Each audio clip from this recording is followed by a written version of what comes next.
अस्सलाम वालेकुम दोस्तों, आज हम डिस्कस करने जा रहे हैं एनाटॉमी और फिजियोलॉजी का चैप्टर है ब्लड। ब्लड के ये ऑब्जेक्टिव्स हैं। इस चैप्टर की एंड में हम सीख लेंगे कि ब्लड क्या है, उसके फंक्शंस क्या हैं, उसकी कंपोजिशन कैसी है।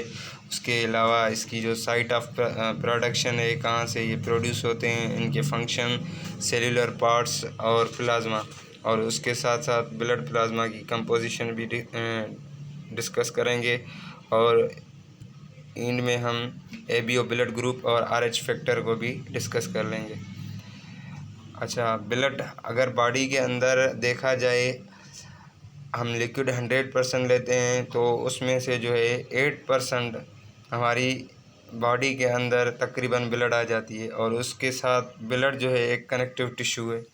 सही है। बॉडी के अंदर दो ऐसे टिश्यूज़ हैं जो लिक्विड हैं इन नेचर हैं, एक है ब्लड, दूसरी है लिम्फ। और उसके अलावा जो ये लिखा हुआ है, composed of a liquid extra cellular matrix called blood plasma that dissolve and suspended various cell and cell fragments. अच्छा, अगर ब्लड की कंपोजिशन की बात की जाए तो ब्लड की कंपोजिशन में दो चीज़ें आ जाती हैं, एक होती है प्लाज्मा और दूसरा आता है फॉर्म्ड एलिमेंट्स होते हैं। और उसके अलावा ब्लड का जो फंक्शन है वो क्या है, ब्लड ट्रांसपोर्ट करती है ऑक्सीजन को, कहाँ से, लंग्स से। सही है। और न्यूट्रिएंट्स को साथ साथ में कैरी करती है। और ब्लड के जो कंपोनेंट हैं, ब्लड के अंदर प्लाज्मा जो है 55% पाई जाती है, और उसके अलावा फार्म्ड एलिमेंट्स जो होते हैं वो अप्रॉक्सीमेटली 45% होते हैं। फार्म्ड एलिमेंट्स के अंदर एरेथ्रोसाइट आ जाता है, और जिसे हम आरबीसी बोलते हैं, और ल्यूकोसाइट डब्ल्यूबीसी आ जाते हैं। और उसके अलावा थ्रोम्बोसाइट्स, जिसे हम प्लेटिलेट्स भी बोलते हैं। ये कंपोजिशन है ब्लड की। और ये वेसल की वाल से, वेसल्स की बेसिकली 3 वाल होती हैं, tunica adventitia, tunica media, tunica intima. जो ट्यूनिका इंटीमा होती है वो इनर लेयर होती है, और ट्यूनिका मीडिया जो होती है वो मिडिल लेयर होती है, और ट्यूनिका एडवेंटिशिया ये आउटर लेयर होती है। और ये जो ग्रेन्यूल्स वाले लार्ज न्यूक्लियस वाले सेल्स दिखाई दे रहे हैं आपको, ये वाइट ब्लड सेल हैं, और ये जो विदाउट न्यूक्लियस हैं ये रेड ब्लड सेल्स हैं। अब ये ब्लड है, अगर ब्लड में 55% देखा जाए तो प्लाज्मा, हमने बात की कि 45% फार्म्ड एलिमेंट्स होते हैं। प्लाज्मा के अंदर फर्दर सॉल्यूट्स आ जाते हैं, डिज़ोल्व एलिमेंट्स आ जाते हैं, hormones, enzymes, nutrients and some other things. और इधर फार्म्ड एलिमेंट्स के अंदर रेड ब्लड सेल्स, जिन्हें हम एरेथ्रोसाइट बोलते हैं, प्लेटिलेट्स जिन्हें हम थ्रोम्बोसाइट बोलते हैं, और वाइट ब्लड सेल जिन्हें हम ल्यूकोसाइट बोलते हैं। और उसके अलावा ब्लड के जो फिज़िकल कैरेक्टरिस्टिक्स हैं, अगर उनकी हम बात करें तो ब्लड एक विस्कस है और डेंसर है। किससे? वाटर से। क्यों? क्योंकि ये स्लाइटली स्टिकी होती है और लेस फ्लो करती है वाटर से। और इसकी टेम्परेचर की बात करें तो अप्रॉक्सीमेटली ये 38 सेल्सियस इसका टेम्परेचर होता है। अगर फ़ारेनहाइट में बात करें तो 100.4 फ़ारेनहाइट, और 1 सेल्सियस देन ओरल और रेक्टल बॉडी टेम्परेचर। और ये 1 सेंटीग्रेड जो होता है वो ज़्यादा होता है माउथ, और जो रेक्टल टेम्परेचर होता है बॉडी का। अगर इसकी पीएच की रेंज करें तो रेंज देखें तो वो 7.35 से 7.45 तक होती है। और उसके अलावा ब्लड का जो, और ये अल्कलाइन इन नेचर होती है और ऑक्सीजन कैरी करती है। उसके अलावा इसके फिज़िकल कैरेक्टरिस्टिक्स के अंदर देखें कि ऑक्सीजन की हाई कंटेंट होती है, और oxygenated blood bright red in colour होती है। अगर ऑक्सीजन की कंटेंट या कंसंट्रेशन इसके अंदर कम हो तो ये डार्क रेड दिखाई देती है। और जो ब्लड का वॉल्यूम होता है अप्रॉक्सीमेटली 5 से लेके 6 लीटर तक एक हेल्दी पर्सन के अंदर, और 1.5 गैलन एवरेज साइज़ होती है। और उसके अलावा 4 to 5 लीटर्स जो होती है, या 1.2 गैलन, वो फीमेल के अंदर पाई जाती है, अडल्ट फीमेल के अंदर। और फंक्शन देखें ब्लड के तो ये 3 फंक्शन परफॉर्म करती है। एक ट्रांसपोर्ट का, जिसके अंदर हाइड्रोजन ऑक्सीजन को कैरी करती है, कार्बन डाइऑक्साइड, न्यूट्रिएंट्स आ गए, और वेस्ट प्रोडक्ट, उसके अलावा हार्मोन्स। और ये रेगुलेट करती है होम्योस्टेसिस, पीएच और बॉडी का टेम्परेचर और उसके साथ साथ वाटर, और प्रोटेक्ट करती है फॉरेन माइक्रोब्स एंड टॉक्सिन से। अगर देखा जाए कि ये ब्लड क्लॉट जब होती है तो उसमें भी इसी का ही रोल होता है। और उसके साथ साथ नेचुरल इम्यूनिटी की बात करें तो फेगोसाइटोसिस प्रोसेस हो गया हमारी बॉडी के अंदर, या इंटरफेरेंस हो गए, तो उसी के अंदर भी ब्लड का ही रोल होता है जो हमें फॉरेन पार्टिकल से प्रोटेक्शन प्रोवाइड करती है। अब आ जाता है प्लाज्मा। प्लाज्मा की हमने बात की कि ये 45% ब्लड के अंदर पाया जाता है। और उसके अलावा फ्लूइड मैट्रिक्स ऑफ ब्लड, उसे हम प्लाज्मा कहते हैं, मतलब लिक्विड फॉर्म में होती है।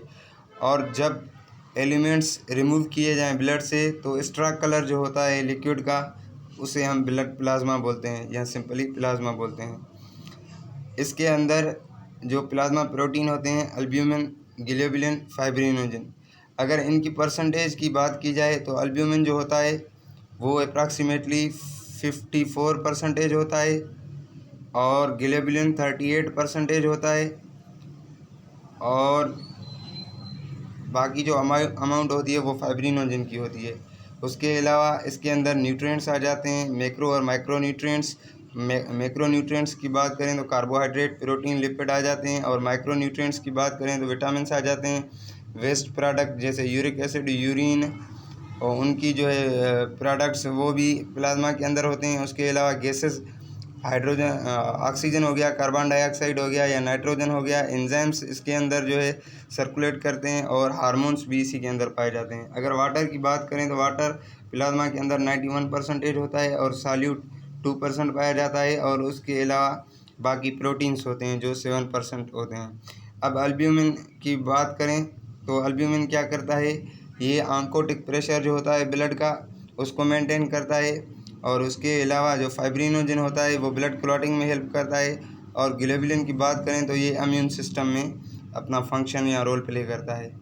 अब ये देखें, ये प्लाज्मा है ऊपर वाला पार्ट, और ये WBC और प्लेटलेट्स, और ये RBC। On the behalf of centrifugation ये क्लासीफाई किया गया है ब्लड को कि RBC का जो वेट होता है वो सबसे ज़्यादा होता है, जब सेंट्रीफ्यूगेशन करेंगे तो वो बॉटम में आ जाएंगे। WBC और प्लेटलेट्स उनका वेट थोड़ा RBC से कम होता है, वो मिडिल में आ जाते हैं। और प्लाज्मा प्योरली हमने बात की कि लिक्विड होती है, लिक्विड इन नेचर होती है, तो वो ऊपर वाले पार्ट में आ जाती है।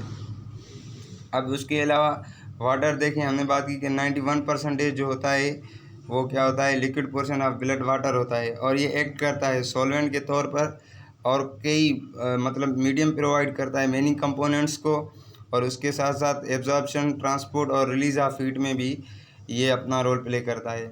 अगर अल्ब्यूमिन ये सबसे छोटा और नंबर में ज़्यादा पाया जाने वाला प्रोटीन है प्लाज्मा के अंदर, और ये लिवर में प्रोड्यूस होता है, और उसके अलावा इसका जो फंक्शन है ये ट्रांसपोर्ट करता है प्रोटीन्स को, स्टीरॉयड हार्मोन्स को, फैटी एसिड को, ऑन्कोटिक प्रेशर के साथ साथ फ्लूइड को बैलेंस करता है। और ग्लोबुलिन की बात करें तो ये अल्फ़ा और बीटा ग्लोबुलिन्स होते हैं जो ट्रांसपोर्ट करते हैं आयरन, लिपिड, फैट सॉल्युबल्स और विटामिन्स। और उसके अलावा अल्ब्यूमिन मेडिकेशन को भी रेगुलेट करने में हेल्प आउट करता है। अगर फाइब्रिनोजन की बात करें तो ये लिवर में प्रोड्यूस होता है, और उसके अलावा और उसके साथ साथ ये ब्लड क्लॉटिंग में अपना रोल प्ले करता है। अब इसके बाद आ जाती हैं गैसेस, जैसे हमने बात की कि कार्बन डाइऑक्साइड, ऑक्सीजन और नाइट्रोजन, ये गैसेस प्लाज्मा के अंदर पाई जाती हैं। उसके साथ साथ ये रेगुलेट करता है एंजाइम को।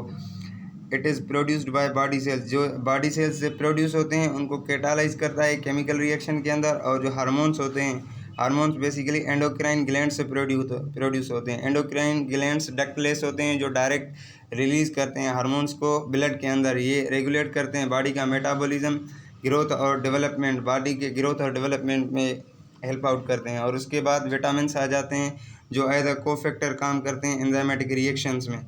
और उसके अलावा waste product, most are break down products, मतलब प्रोटीन होते हैं। जैसे प्रोटीन, अमीनो एसिड की बात करें, अमीनो एसिड से अमीन ग्रुप जो है डिस्चार्ज होके वो यूरिक एसिड या यूरिन की फॉर्म में जो है डिस्चार्ज हो जाता है, और मेटाबॉलिज्म में हेल्प करता है। उसके साथ साथ ये क्या करता है, ब्लड को आर्गन तक पहुंचाता है, और एक्सक्रीशन में भी हेल्प आउट करता है। जैसे यूरिया की बात की हमने, यूरिक एसिड क्रिएटिनिन, बाइलिरुबिन और अमोनिया। और फंक्शन जो है ब्लड के ट्रांसपोर्ट न्यूट्रिएंट्स की ट्रांसपोर्ट करता है, उसके साथ साथ जो वेस्ट प्रोडक्ट होती है उसकी ट्रांसपोर्ट करता है और मेंटेन करता है ब्लड के वॉल्यूम को। अब बात आ जाती है एबीओ ब्लड ग्रुप की। एबीओ ब्लड ग्रुप बेस करता है मतलब 2 कंपोनेंट्स पे, ग्लाइकोलिपिड एंटीजन जिसे हम ए एंड बी बोलते हैं। अब ब्लड ग्रुप की बात करें तो ब्लड ग्रुप बेसिकली आरबीसी की सरफेस पे पाए जाने वाला एक ग्लाइकोलिपिड एंटीजन होता है। अगर किसी बंदे के आरबीसी के सरफेस पे एंटीजन ए है तो हम बोलेंगे वो ब्लड ग्रुप ए है, और किसी बंदे के आरबीसी की सरफेस पे एंटीजन बी है तो हम बोलेंगे कि उसका ब्लड ग्रुप बी है। और उसके साथ साथ अगर किसी बंदे की आरबीसी की सरफेस पे एंटीजन ए और बी दोनों साथ में होंगे तो हम बोलेंगे उसका जो ब्लड ग्रुप है ए बी है। और उसके अलावा किसी बंदे के आरबीसी के ऊपर कोई भी एंटीजन मौजूद नहीं तो फिर हम बोलेंगे कि वो उस बंदे का जो ब्लड ग्रुप है वो ओ है। मतलब हम ब्लड ग्रुप की जो क्लासिफिकेशन या आइडेंटिफिकेशन करते हैं on the behalf of antigen, और ये एंटीजन एक्सोजीनियस होता है हमारी बॉडी के अंदर, और दूसरे एंटीजन होते हैं एक्सोजीनियस। मगर ये जो आरबीसी की सरफेस पे पाया जाता है ये एंडोजीनियस होता है, और एक्सोजीनियस हमेशा इन्फेक्शन या डिजीज या कोई एबनॉर्मलिटी ब्लड के अंदर प्रोड्यूस करते हैं। अब ये हमारे पास ब्लड ग्रुप हैं, ए पॉजिटिव है, ए नेगेटिव है, A B positive, O positive, O negative, A B negative और बी नेगेटिव। अब बी पॉजिटिव या ए पॉजिटिव हम आइडेंटिफाई करते हैं on the behalf of Rh factor. अगर किसी ब्लड ग्रुप के पास आरएच फैक्टर है तो हम बोलेंगे उसी बंदे का जो ब्लड ग्रुप है वो आरएच पॉजिटिव है। अगर किसी बंदे के पास आरएच एंटीजन मौजूद नहीं है तो हम बोलेंगे कि उसका ब्लड ग्रुप नेगेटिव है। अब ये देखें ब्लड ग्रुप, अगर एंटीजन ए होगा तो हम बोलेंगे कि उसका ब्लड ग्रुप ए है, और उसी ब्लड ग्रुप के पास हमेशा जो एंटीबॉडीज़ होती हैं वो अगेंस्ट होती हैं बी के। और उसके बाद अगर किसी आरबीसी की सरफेस पे ब्लड एंटीजन बी पाया जाएगा तो हम बोलेंगे उसका ब्लड ग्रुप बी है, और उसके पास जो एंटीबॉडीज़ होंगी वो अगेंस्ट ए होंगी। और उसके साथ साथ अगर किसी आरबीसी की सरफेस पे कोई भी एंटीजन मौजूद नहीं है तो हम बोलेंगे उसका ब्लड ग्रुप ओ है, और उसके पास दोनों एंटीबॉडीज़ मौजूद होंगी। और उसके साथ साथ अगर किसी आरबीसी की सरफेस पे ए बी एंटीजन दोनों मौजूद हैं साथ में तो उसका ब्लड ग्रुप ए बी होगा, और उसके पास कोई भी एंटीबॉडीज़ नहीं होंगी। और उसके अलावा जो ए ओ बोलते हैं हम, ओ नेगेटिव, वो होता है यूनिवर्सल डोनर, और ए बी पॉजिटिव जो होता है वो यूनिवर्सल रेसिपेंट होता है। अब बात आ रही है कि जो ए बी ब्लड ग्रुप का बंदा है वो दे सकता है अपनी ब्लड सिर्फ ए बी वाले को, और ले सकता है ए से बी से बी, ए बी से बी और ओ से बी। और ए वाला जो बंदा है वो ले सकता है ए से और ओ से, और उसके अलावा ये दे सकता है ए को भी और ए बी वाले को भी। और उसके अलावा बी ब्लड ग्रुप वाला जो बंदा है वो दे सकता है सिर्फ बी को और ए बी को, और ले सकता है सिर्फ बी से और ओ से। और ओ वाला जो है वो दे सकता है सारे ब्लड ग्रुप को। हमने बात की कि ये यूनिवर्सल डोनर है, ए को भी डोनेट कर सकता है, बी को भी कर सकता है, ए बी को भी कर सकता है, ओ को भी कर सकता है, और ये सिर्फ ले सकता है सिर्फ और सिर्फ ओ से। और दूसरी बात, जो पॉजिटिव ब्लड ग्रुप है वो क्या करता है, वो ले सकता है नेगेटिव वाले से मगर उसको डोनेट नहीं कर सकता। सही है, क्योंकि एंटीबॉडीज़ ए के पास मौजूद नहीं होती, ए पॉजिटिव के पास एंटीबॉडीज़ नहीं मौजूद होती और ए नेगेटिव के पास एंटीबॉडीज़ मौजूद होती हैं। और हमेशा एंटीबॉडीज़ जो रेसिपेंट होता है उसकी ही रिएक्शन में पार्टिसिपेट होती हैं। अब ये जो है यूनिवर्सल डोनर और यूनिवर्सल रेसिपेंट की बात की हमने, कि ओ नेगेटिव जो है वो यूनिवर्सल डोनर है और ए बी पॉजिटिव जो है वो यूनिवर्सल रेसिपेंट है, सारों से ले सकता है। सही है, और जो ओ नेगेटिव है वो सारों को दे सकता है मगर लेगा सिर्फ और सिर्फ ओ नेगेटिव से ही। और आरएच ब्लड ग्रुप की हमने पहले ही बात की कि ये जो है डिस्कवर किया गया था रियोसिस मोंकी से।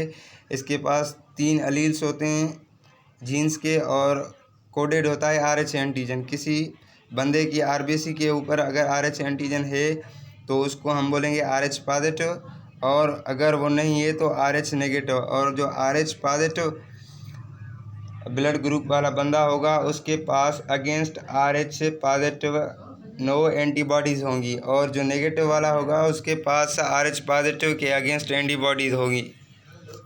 Thank you so much.